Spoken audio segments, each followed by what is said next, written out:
안녕하세요. 사연을 시작하기에 앞서 구독과 좋아요 부탁드려요. 감사합니다. 사연 시작해 볼게요. 저는 남편과 3년 연애 끝에 결혼했어요. 연애할 때는 정말 좋았어요. 다정하고 배려심도 깊었죠. 제 이야기를 잘 들어주고 항상 제 편을 들어줬어요.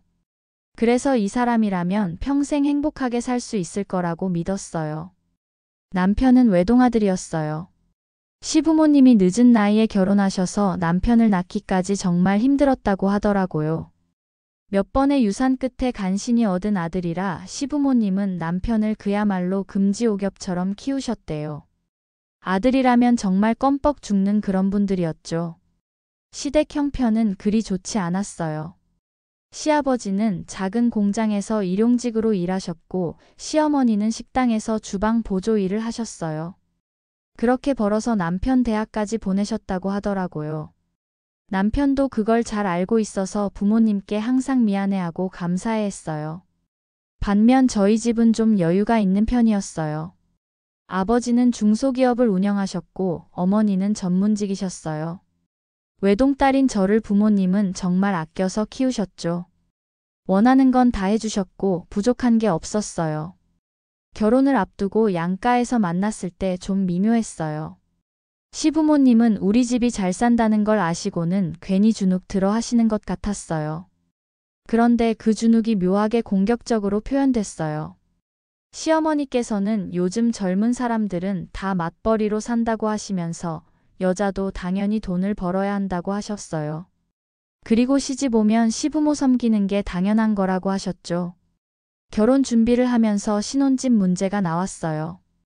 저희는 둘 다 직장이 서울이었고 당연히 서울에 집을 구해야 했어요. 그런데 시댁에서는 지원이 전혀 없었어요. 시댁에서는 여유가 없다고 하셨죠. 다행히 친정부모님께서 신혼집을 마련해 주셨어요. 서울 근교에 괜찮은 아파트를 마련해 주셨죠. 그리고 시어머니께서 저를 따로 부르시더니 금반지 하나를 주시는 거예요. 저는 당연히 감사하다고 했죠. 그런데 시어머니께서 계속 말씀하시는 거예요. 자기네는 이렇게 정성을 다했는데 며느리가 알아줘야 한다고, 나중에 힘들 때 이거 생각하고 열심히 하라고 하셨어요. 그 말이 좀 이상했지만 그냥 넘어갔어요. 신혼생활을 시작했어요. 처음 몇 달은 정말 좋았어요. 신혼의 달콤함이라는 게 있잖아요. 매일 함께 출근하고 퇴근하고 함께 밥 먹고 주말에는 데이트하고요.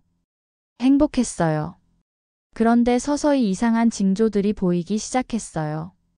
남편이 주말마다 시댁에 가자고 하는 거예요. 처음엔 그러려니 했는데 매주 그러는 거예요.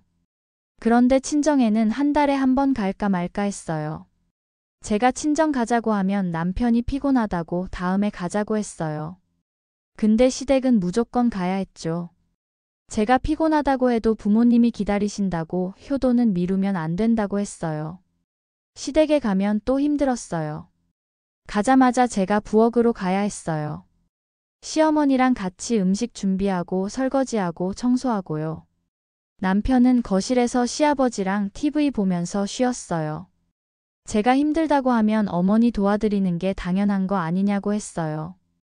그러다 결혼한 지 6개월쯤 됐을 때 남편이 말을 꺼냈어요. 부모님께 용돈을 드리고 싶다고요. 그동안 고생 많이 하셨으니 이제 효도 좀 하고 싶다고 했어요. 저는 반대하지 않았어요.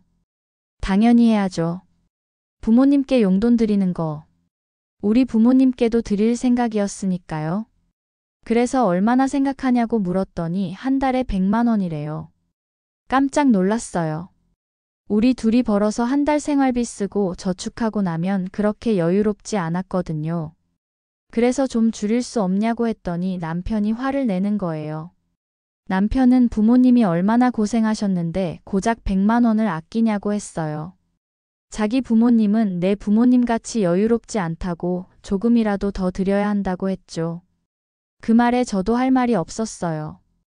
그래서 그렇게 하기로 했죠. 그런데 문제는 거기서 끝이 아니었어요.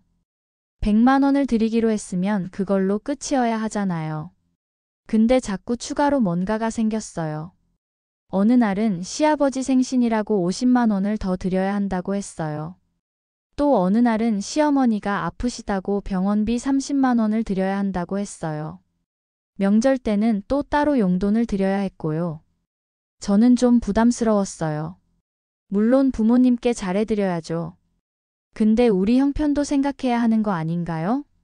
그래서 남편한테 조금만 줄이자고 우리도 저축해야 하고 나중에 아이도 생각해야 한다고 했어요.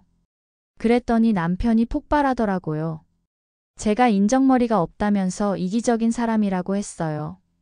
부모님 은혜를 생각하면 이 정도는 당연한 거라고 왜 그걸 모르냐고 소리를 질렀어요. 저도 화가 났어요. 제가 언제 부모님께 잘하지 말라고 했나요? 그냥 우리 형편에 맞게 하자는 건데 왜 저를 나쁜 사람으로 만드냐고 했죠. 근데 남편은 들으려고 하지 않았어요. 심지어 시어머니한테까지 말한 것 같았어요. 어느 날 시댁에 갔더니 시어머니께서 저를 따로 부르시더라고요. 그러면서 시집 왔으면서 시부모한테 용돈 드리는 걸 아까워하면 안 된다고 나중에 저도 며느리한테 그런 대접 받는다고 하는 거예요. 그리곤 또 금반지 가지고 생색을 내시더군요. 너무 어이가 없었어요. 제가 언제 아까워했나요? 100만 원씩 매달 드리고 있는데요. 게다가 시댁에서는 우리한테 해준 게 뭐가 있나요? 신혼집도 친정에서 다 해줬는데요. 그 생각을 하니까 더 억울했어요. 친정에서는 신혼집을 마련해 주셨어도 그것 가지고 친정 부모님이 저한테 뭐라고 하신 적 없어요. 반면 시댁에서는 금반지 하나 주시고는 평생 은혜를 갚으라는 식이었어요. 그 금반지가 보통 금반지가 아니라면서요. 그런데 남편은 친정에 대해서는 별로 신경을 안 썼어요. 제가 친정 부모님께도 용돈 드리자고 했더니 부모님이 여유 있으시니까 안 드려도 된다고 하더라고요. 저는 기가 찼어요. 제가 내 부모님도 부모님이라고 똑같이 해야 한다고 말했어요. 그렇게 말했더니 남편이 화를 내는 거예요. 상황이 다르다면서요. 그 말에 정말 화가 났어요. 저희 부모님도 평생 열심히 일하셔서 여유를 만든 건데요. 그리고 그 돈으로 우리 신혼집도 마련해 주신 거고요. 남편은 그 부분에 대해서는 고맙다고 하면서도 막상 친정 부모님을 대하는 태도는 달랐어요. 결혼 1년쯤 됐을 때 제 생일이었어요. 남편한테 특별한 기대는 안 했어요. 그냥 둘이 조용히 외식이라도 하면 좋겠다고 생각했죠. 근데 그날도 남편은 시댁에 가자고 하는 거예요. 제가 오늘 내 생일인데 왜 시댁에 가야 하냐고 물었더니 어머니께서 오늘 미역국 끓여주신대요. 며느리 생일에 미역국 끓여주시는 거라고 감사하게 생각하라고 하더라고요. 저는 그냥 웃음이 나왔어요. 제 생일인데 또 시댁에 가서 부엌일 하라는 거잖아요. 미역국 끓여주신다는 게 감사하긴 한데 솔직히 그냥 둘이 편하게 보내고 싶었어요. 그래도 참고 시댁에 갔어요. 역시나 가자마자 부엌으로 직행했죠. 시어머니께서 미역국을 끓이시면서 저보고 파 썰고 나물 무치라고 하셨어요. 제 생일인데 제가 요리를 하고 있었어요. 그 후로도 비슷한 일들이 계속 반복됐어요. 결혼 2년 차가 되면서는 정말 한계였어요. 매달 100만 원씩 시댁에 드리고 거기에 추가로 이것저것 비용이 계속 나갔어요. 우리 통장에는 돈이 안 모였어요. 저도 일하고 남편도 일하는데 왜 우리는 저축을 못하는 건지 이해가 안 됐어요. 그래서 남편한테 말했어요. 이제 좀 줄이자고 우리도 미래를 생각해야 한다고요. 나중에 아이 낳으면 돈 더 필요하다고요. 근데 남편은 또 화를 냈어요. 제가 정말 이기적이라고 부모님 생각은 안 하고 내 생각만 한다고 했어요. 그 말에 저도 폭발했어요. 제가 언제 내 생각만 했냐고 2년 동안 매달 100만 원씩 드렸다고 거기에 추가로 얼마나 더 줬는데 그런데도 부족하냐고 소리쳤어요. 남편은 제 목소리가 커지자 더 화를 냈어요. 목소리 낮추라고 부모님 얘기하는데 왜 소리를 지르냐고 했어요. 저는 기가 막혔어요. 자기는 저한테 소리 지르면서 저보고 목소리 낮추래요. 그날도 크게 싸웠어요. 남편은 제가 인정머리 없다고 하늘 높은 줄 모른다고 너는 부모도 없냐고 했어요. 그 말에 정말 화가 났어요. 그런데 결정적인 사건이 터졌어요. 결혼 3년 차가 됐을 때였어요. 어느 날 남편이 심각한 표정으로 말하더라고요.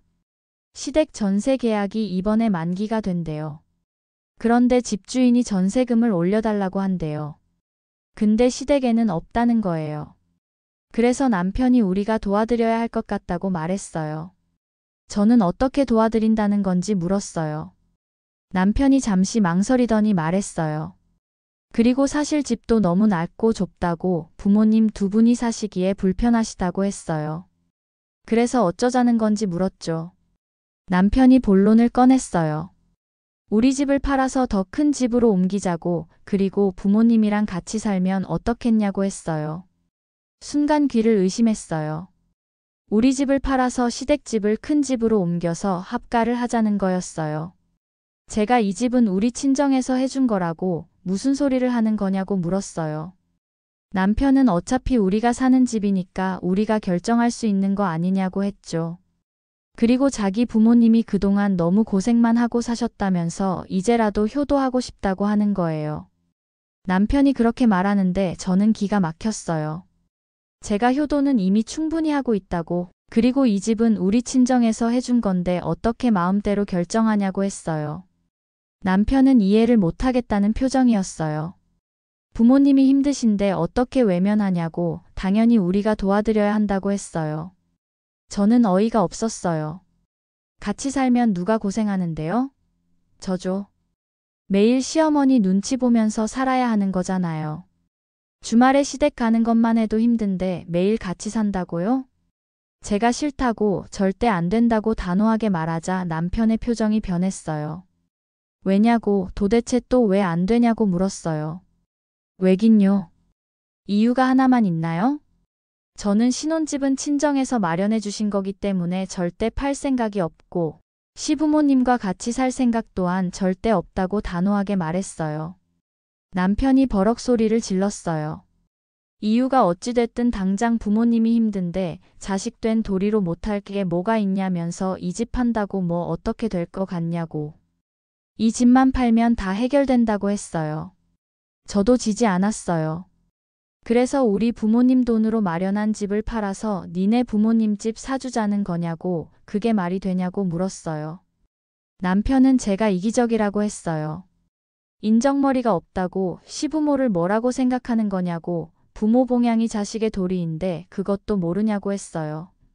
저는 정말 기가 막혔어요. 왜 제가 친정에서 해준 집까지 내놔야 하나요? 제가 그럼 너 혼자 효도하라고, 내 집은 절대 못 판다고 말했어요. 남편이 비웃듯이 말했어요. 내 집이냐고, 이게 내 집이냐고, 우리 집이라고 했어요. 그날 밤 정말 많이 싸웠어요. 남편은 계속 부모님 얘기만 했어요. 저는 물었어요. 그럼 내 부모님은 어떻게 되냐고, 내 부모님이 해주신 건 당연한 거고 니네 부모님만 챙겨야 하냐고요. 남편은 상황이 다르다고만 했어요. 그때 깨달았어요. 이 사람은 절대 변하지 않을 거라고요.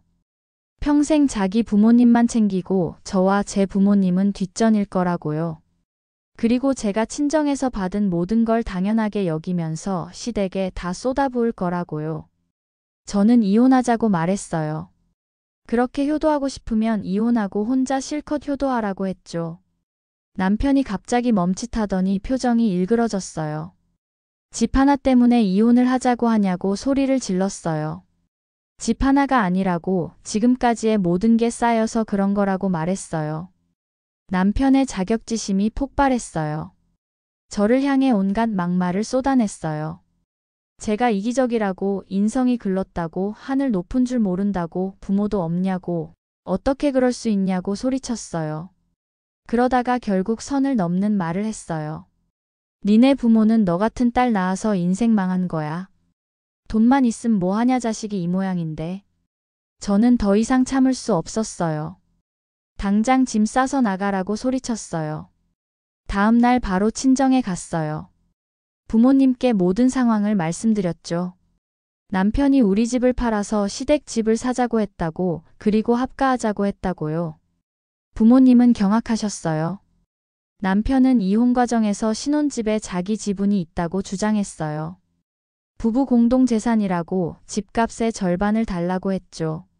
하지만 친정에서 혼인 전에 증여한 것으로 볼 수 있고 남편이 전세금에 기여한 바가 전혀 없어서 재산분할 대상이 아니라고 하셨어요. 이혼 절차는 생각보다 빨리 진행됐어요. 남편이 재산분할을 요구했지만 법적으로 받을 게 없다는 게 명확했거든요. 결국 남편은 빈손으로 나갔어요. 이혼 후 정말 홀가분했어요. 나중에 친구를 통해 들었어요. 남편은 결국 시댁의 좁은 집으로 들어가서 부모님과 함께 살고 있대요. 여러분도 기억하세요. 결혼은 두 집안의 결합이에요.